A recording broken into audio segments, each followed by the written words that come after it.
नमस्कार। आज टिके भविष्यत संबंध रे ही जाऊ। आर्यभूमि ए संसार ध्वंस लीलारू बाह्य करा जाइथिला बा मुक्त करा जाइथिला।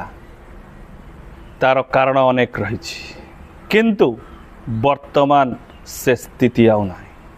तेणु आमको सजग हवा को पड़िबो। तेणु आगामी दिन मानकरे आमको बहु कष्ट स्वीकार करने को पड़िबो। आतंकवादी माने वर्तमान शक्ति प्राप्ति है जिवे। आतंकवादी माने वर्तमान विराट लीला करने को जाउछंती। तेणु विपथगामी होइथिबा एई दुष्ट मानव ठारू निजको बंचेइबार गुप्त सूत्र खोजिबा आरंभ करंतु।